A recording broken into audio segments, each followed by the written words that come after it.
sebelum melanjutkan pembelajaran, Musa punya suatu video buat kalian, silakan diamati, dilihat dengan seksama ya. Ya, Bu. Nah, nanti dari video ini kalian akan menerka-nerka apa sih yang nanti akan kita pelajari materi kita ini. Apa ada yang sudah belajar?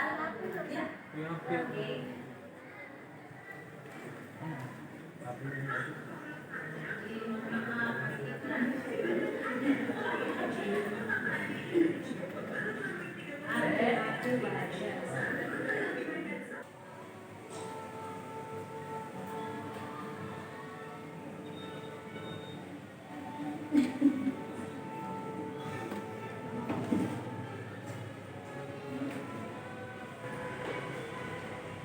Apa yang kalian amati di sini?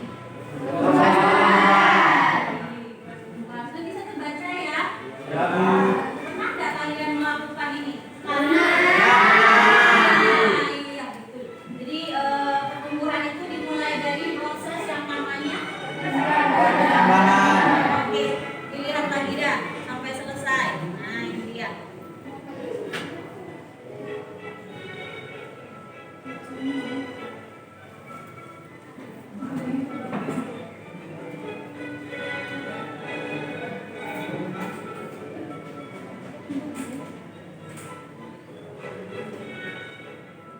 Tapi untuk materi kali ini kita khususkan ke tumbuhan dulu ya.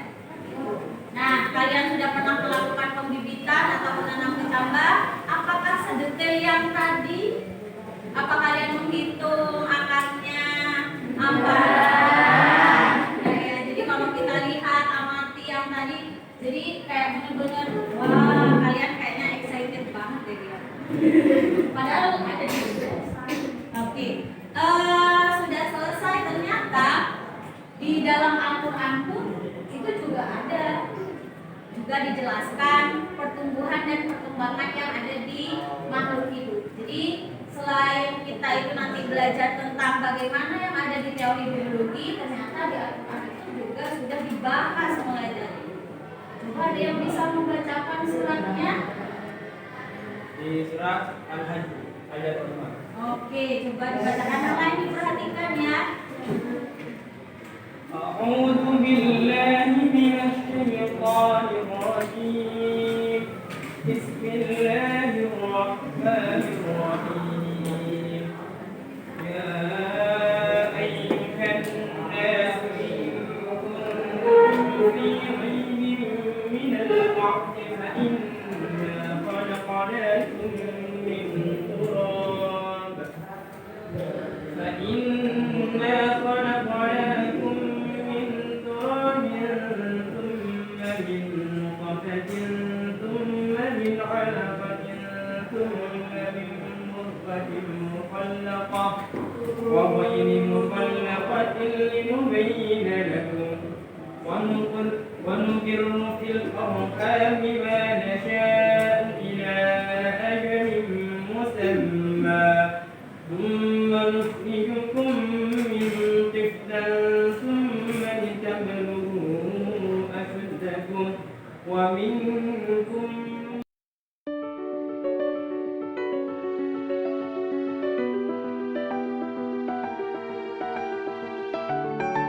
من بعد علم شيئا وترى الأرض هامدة فإذا عليها الماء اهتزت وربت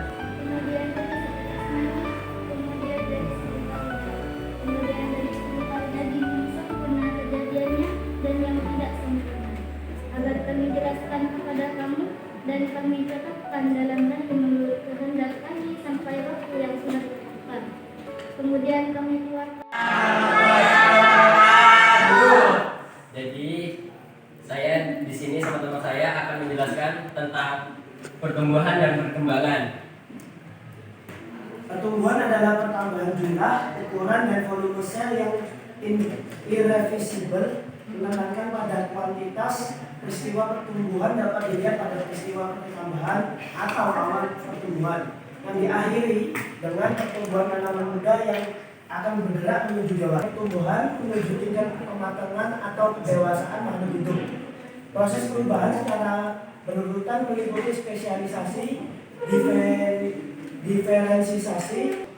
Primer akar soal batangnya itu akan lebih memanjang disebabkan oleh dari sistem apikal.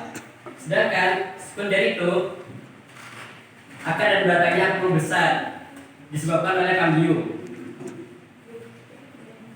Dan faktor-faktornya tuh kan ada dua tuh, ada faktor eksternal dan internal. Faktor eksternal itu ada tanah, suhu, cahaya, kelembapan, dan air. Sedangkan internal itu hormon, gen, dan enzim. Oke. Kami Assalamualaikum warahmatullahi wabarakatuh. Waalaikumsalam warahmatullahi wabarakatuh. Oke, terakhir. Waalaikumsalam. Jadi di sini kelompok kami akan menjelaskan tentang pertumbuhan dan perkembangan. Tapi di sini kelompok kami akan memfokuskan pada pertumbuhan saja. Jadi pertumbuhan itu dibagi menjadi dua. Yang pertama ada pertumbuhan primer, yang kedua ada pertumbuhan sekunder. Jadi kalau pertumbuhan primer itu adalah pertumbuhan yang terjadi akibat aktivitas jaringan meristem primer. Sedangkan kalau pertumbuhan sekunder itu akibat aktivitas jaringan sekunder. Dan kalau pertumbuhan primer itu hanya terjadi pada tumbuhan monokotil. Sedangkan sekunder terjadi pada tumbuhan monokotil. Terus di pertumbuhan dan perkembangan itu juga ada faktor-faktornya. Ada dua, yaitu internal sama eksternal. Kalau yang internal itu biasanya dipengaruhi sama tumbuhan itu sendiri. Contohnya hormon, contoh-contoh hormonnya itu kayak auksin, sitokin, sama giberellin dan lain-lain. Yang kedua dari gen dan yang ketiga dari enzim. Terus ada faktor eksternal. Eksternal ini biasanya dipengaruhi dari lingkungan sekitar seperti nutrisi, air, kelembapan, tanah, cahaya, dan suhu. Sekian dari kelompok kami. Terima kasih. Wassalamualaikum warahmatullahi wabarakatuh. Waalaikumsalam warahmatullahi wabarakatuh.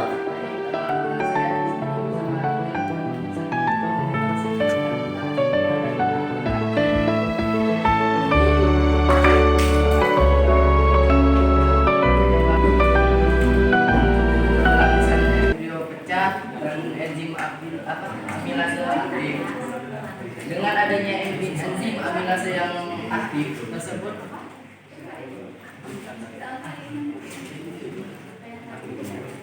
akhirnya amilum yang tersimpan menjadi glukosa dan dilanjutkan glukosa mengaktifkan hormon giberellin. Lalu hormon giberellin yang tadi akan dilanjutkan oleh teman saya Rizal. Ya, di sini saya akan menjelaskan tentang macam-macam perkecambahan. Yang salah satunya adalah epigel, perkecambahan yang kotiledon terangkat ke dalam permukaan tanah sehingga wilayah hipokotil lebih panjang daripada epikotil dan terjadi hipokotil. Dan yang dimaksud hipokotil adalah wilayah yang tumbuh di bawah kotiledon dan epikotil wilayah yang tumbuh di atas kotiledon. Jadi di pertumbuhan perkecambahan itu ada faktor internal dan faktor eksternal. Dan kalau di faktor internal itu ada hormon dan gen dan enzim sama seperti yang dijelaskan.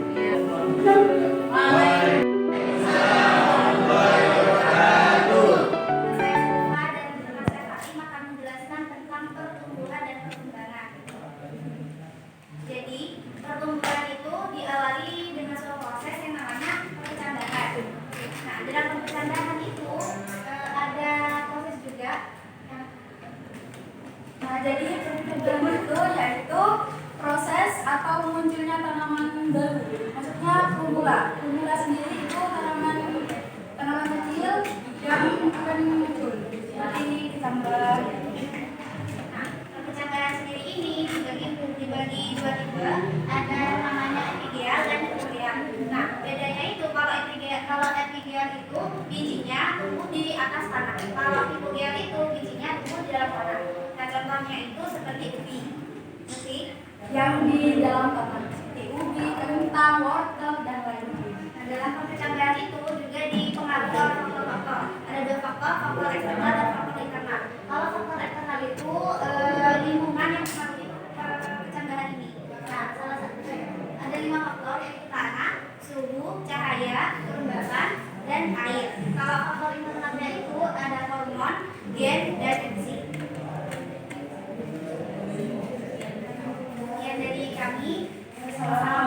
warahmatullahi wabarakatuh. Karena waktunya mepet ya. Sudah apa? Tidak apa-apa, satu silakan Fatin. Di kelompoknya ya. Siap. Di perkecambahan itu ada yang namanya ambidisi. Apa itu? Nah, itu adalah peristiwa masuk atau meresapnya air ke dalam. Sudah, oke. Terima kasih. Ada pertanyaan lagi? Oke, karena tidak ada pertanyaan lagi, dapat disimpulkan bahwa ada yang mau menyimpulkan? Oh ini Bu. Berdiri aja. Pertumbuhan itu kita tuh ini kayak kita menuju pertambahan ukuran gitu. Sedangkan perkembangan itu Bu, yang tumbuh itu menjadi lebih baik Bu. Jadi kayak gimana ya, caranya itu upgrade gitu. Bisa menambahkan gitu. Oke, benar-benar. Oh, itu Kak. Sorry. Player 12. Sela. Oke, tepuk tangan untuk Sela. Terus yang kedua ini bisa nomor 2. Ini masih ada salah satu ya. Salah 2 itu bisa.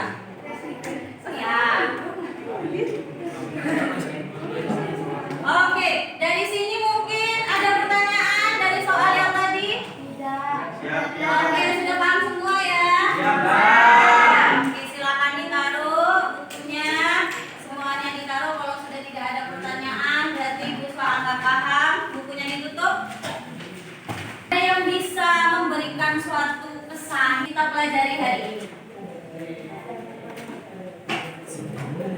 Refleksi. Boleh Silva? Atau siapa yang lain boleh? Berdiri sayang, berdiri. Iya, boleh, silakan. Pertumbuhan itu suatu proses yang nantinya tidak akan bisa kembali lagi apa. Dan pertumbuhan itu bisa kembali lagi apa. Nah, ya. Sudah? Ada yang bisa menambahi lagi apa sih yang kita pelajari hari ini yang kalian benar-benar bisa petik sesuai dengan kehidupan sehari-hari? Boleh, silakan, nggak usah takut. Ih, kalian jadinya rame. Sela? Oke, tadi kalian banyak membahas tentang faktor-faktornya ya. Ya. Oke, enggak apa-apa. Sebenarnya kalau kita merefleksikan materi yang tadi diimplikasikan ke kehidupan, nah, tumbuhan itu akan tumbuh kalau ada apanya? Ada cahayanya, ada bijinya, betul ya. Jadi itu adalah faktor-faktornya. Sama dengan kehidupan kita. Kalian tumbuh ya? Ya. Tumbuh secara fisik, tumbuh secara mental atau psikis. Kalau secara fisik kelihatan tambah tinggi, tambah besar. Kalau misalnya secara mental, keimanan, nah itu ya. Jadi kita bisa tumbuh dengan baik kalau misalnya makanan yang kita makan itu halal, bersih, sehat, ya betul. Jadi sama seperti itu. Jadi sehingga kita itu juga akan membawa kebaikan. Paham ya? Kalian pernah mendengar enggak apa yang kita makan itu yang ada di dalam tubuh kita. Jadi kalau kita makanannya bagus, bersih, apa yang kita keluarkan itu juga nanti akan bagus, akan bersih. Seperti itu. Entah itu ucapannya, perilakunya, nah kayak gitu. Begitu juga dengan tumbuhan ya. Tumbuhan kalau misalnya kalian siram dengan air bekas cucian, wah mati tuh. Gitu ya, karena nggak bersih, ada zat-zat kimianya di sana. Tapi kalau misalnya kalian siram dengan air yang bersih dari sumber yang bagus, dia akan tumbuh dengan bagus. Buahnya nanti juga akan bagus. Itu ya? Ya. Sekali lagi ada pertanyaan? Ya.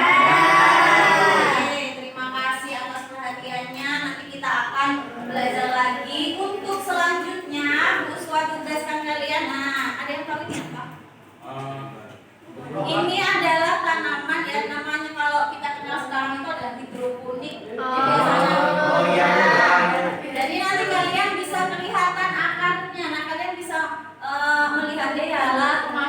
wajarnya